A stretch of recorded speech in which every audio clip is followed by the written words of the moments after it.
Everybody, good evening, CBD Talk Live. We're going to wait for a couple people to come in with us, see how this thing goes this evening.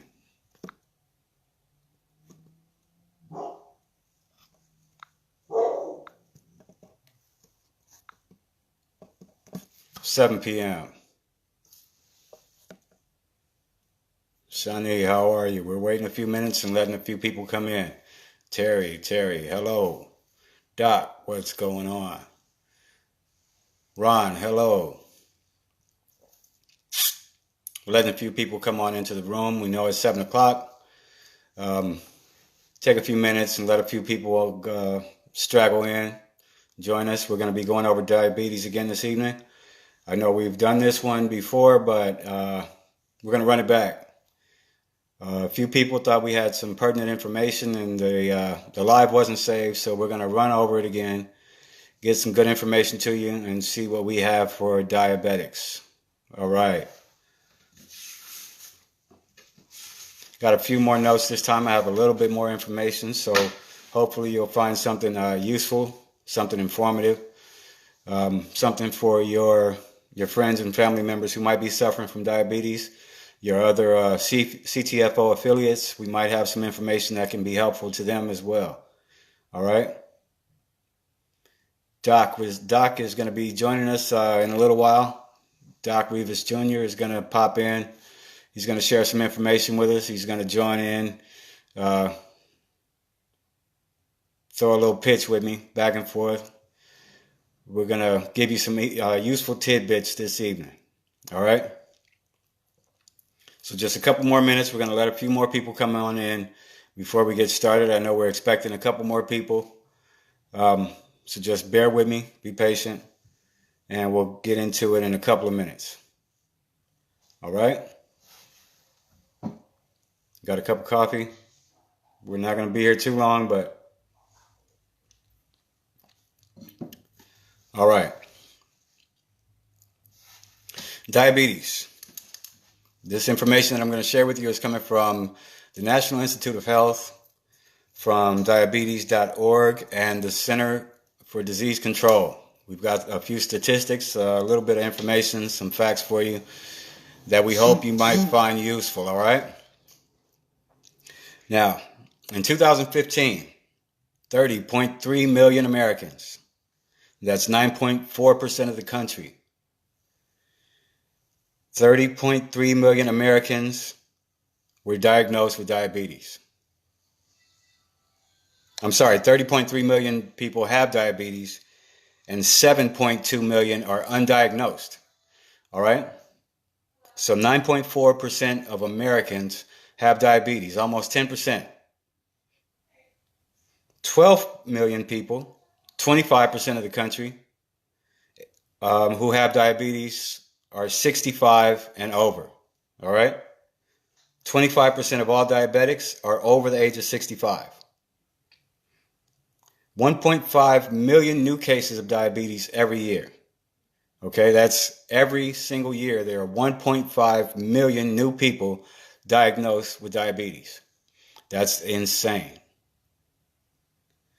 Also, 84.1 million Americans 84.1 million Americans over the age of 18 are pre-diabetic. Now, what that means is that they have elevated levels of glucose in their blood. Diabetes is when you have too much sugar in your blood. It's glucose is what it's called, but it's basically sugar, high levels of sugar in your blood. That's why it's called in some places the sugar or sugar diabetes. All it is that your blood has high levels of sugar or glucose. Now, the reason for that is that your body doesn't either adequately or produce at all insulin. Now, what that is a chemical that's produced by your pancreas that regulates the levels of sugar in your blood, okay? Your blood this glucose is taken and converted into energy. This is done by the pancreas, okay? So if you have not enough insulin or your body doesn't produce any insulin at all, or it doesn't utilize the insulin at all, you are either type 1 or type 2 diabetic. Now, insulin, as I said, it's a hormone produced in the pancreas, but sometimes that the process isn't going the way that it should. Your body isn't producing insulin, and that means that that glucose and that sugar just stays in your blood. That's not healthy, clearly. Now, most common types of diabetes are type 1 diabetes, type 2 diabetes, and gestational diabetes. I learned today that only 5% of all diabetics are type 1, which means that the majority of diabetics are type 2, and gestational diabetes is much more rare than the other two, but it's most common in pregnant women. Now, normally when a woman gives birth, this gestational diabetes corrects itself and she's no longer in danger. But she is more susceptible to type 2 diabetes later on down the line.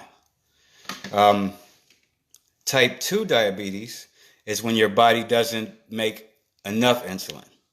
Type 1 diabetes is when your body doesn't make insulin at all, or it doesn't utilize insulin at all. Now, as I mentioned, type 2 is the most common type, and gestational is usually found in pregnant women. I've never heard or seen of a gestational diabetic being a male. But women who give birth, who have had gestational diabetes, are more susceptible to type 2 diabetes later on in life. Now, you're more likely to develop diabetes if you're over the age of 45, which quite a few of us are, I'm going to admit. If you have a family history of diabetes, you're more susceptible to developing diabetes yourself. Also, if you're overweight, you are far more likely to develop diabetes than a person who is not overweight. Nina, how are you? Welcome, Anthony. I'm glad to have you guys with us. We're going over diabetes. I've gone through a few statistics. I'll try to slow down a little bit. But we're at the point where we go through Center for Disease Control. They say that high glucose leads to heart disease, stroke, kidney disease, eye problems, nerve damage, and foot problems. Actually, foot damage or the extremities. I've seen some photos while I did this research, and it's pretty ugly what diabetes does to the extremities, to the hands and the feet. It's an ugly thing. But I also learned today that diabetes is the #1 cause of blindness in the world. Blindness is mostly caused by diabetes. I had no idea. Now, when we discussed this in our previous live, and I'm sorry it wasn't saved, we also learned that diabetes is the 7th leading cause of death in the United States. The 7th leading cause of death is diabetes.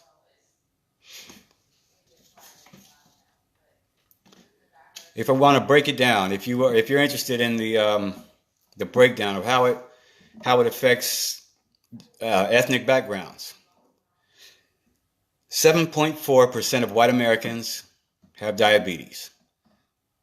8% of all Asians in America have diabetes. 12.1% of Hispanics, 12.7% of African Americans, and 15% of Native Americans in America have diabetes. 15% of an entire population is diabetic. In America, the cost of diabetes per year is $327 billion. I had to look down. You might have seen me look down at my page. I thought was a mistake, but it's $327 billion annually. Of that amount, $237 billion is direct medical cost. So the remaining costs are from lost time and lost performance and lost productivity. $327 billion. Now, according to the Center for Disease Control, if you look up treatment for diabetes, the Center for Disease Control lists healthy diet and physical activity as treatments for diabetes. Right.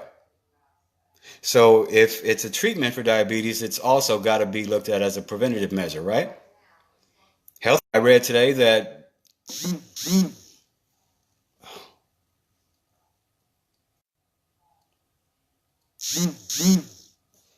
sorry.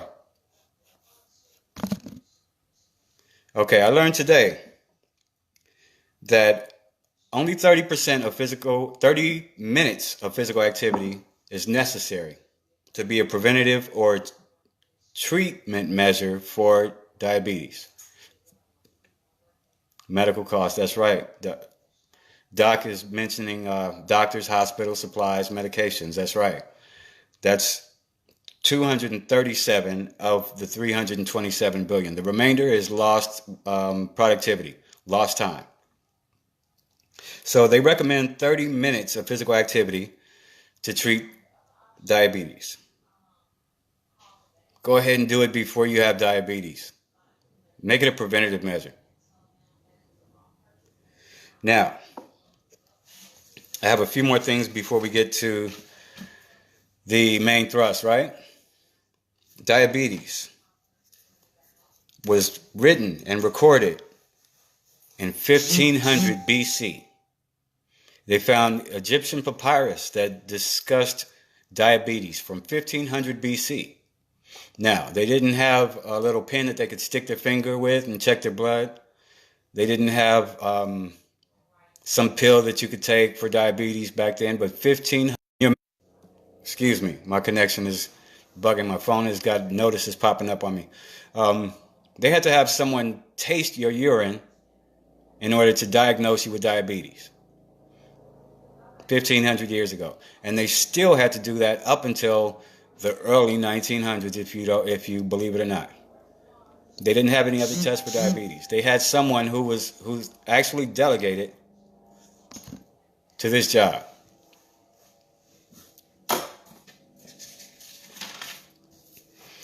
Now, let's get into something that we can do.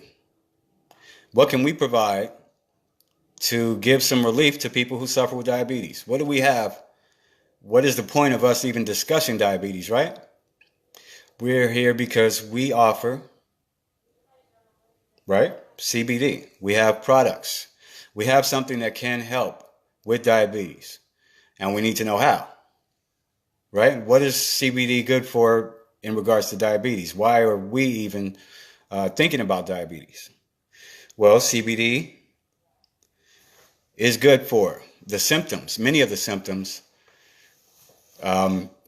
related to diabetes. First of all, for prevention. All right, the results of a 5-year study showed that people who use cannabis, and when I say cannabis, I don't mean smoking pot. I'm talking about CBD. People who use cannabis or hemp had fasting insulin levels 16% lower than people who don't. So as a preventative measure, 16% lower than people who do not use hemp or cannabis products. All right? CBD also treats insulin resistance because CBD is a strong anti-inflammatory, right? It reduces inflammation and promotes cell growth. So that allows it to treat insulin resistance. Some people who have to take artificial insulin, who have to take a shot, are found to be insulin resistant. So CBD is good to treat insulin resistance. It also has anti-inflammatory properties, which serves more than one purpose here, okay? Anti-inflammatory properties are going to allow CBD to fight obesity. And obesity, as we mentioned, is one of the leading causes of diabetes. So if you're able to fight obesity and keep your weight at a regulated level, you're able to help fight off diabetes. All right, number 4 here, we have CBD treats neuropathy. Now, neuropathy is just a fancy medical term for nerve damage. Now, neuropathy is fought by CBD, not only by reducing inflammation, which is good for your cell growth, but it helps promote healing. Okay? So, anti inflammatory properties allows cell growth, and cell growth is also in turn going to speed healing. So, these 5 ways CBD is good for fighting obesity, okay? It promotes cell growth by utilizing its anti-inflammatory properties. It allows people who use it to have a 16% better chance of not developing diabetes. It speeds healing and it fights obesity. So in those ways, CBD is good for diabetes. It's going to lower your medical costs. It's going to lower the cost of the medications that people spend fighting diabetes. People buying insulin and the prescriptions. I'm not saying you're not going to require insulin, but you won't require insulin as much as a person who does not use CBD or CBD products, hemp products, cannabis-derived products. All right? Is everybody still here with me? Are you here with me, Doc? Let me get a message from you.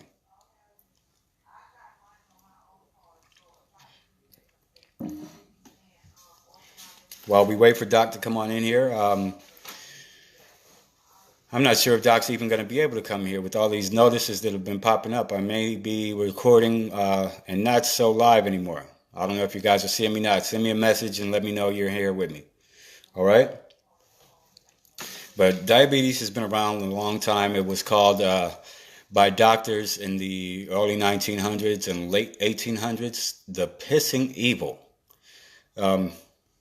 Because of the fact that diabetes is known to cause in a person a very insatiable thirst, a very, very strong hunger that almost can't be satisfied.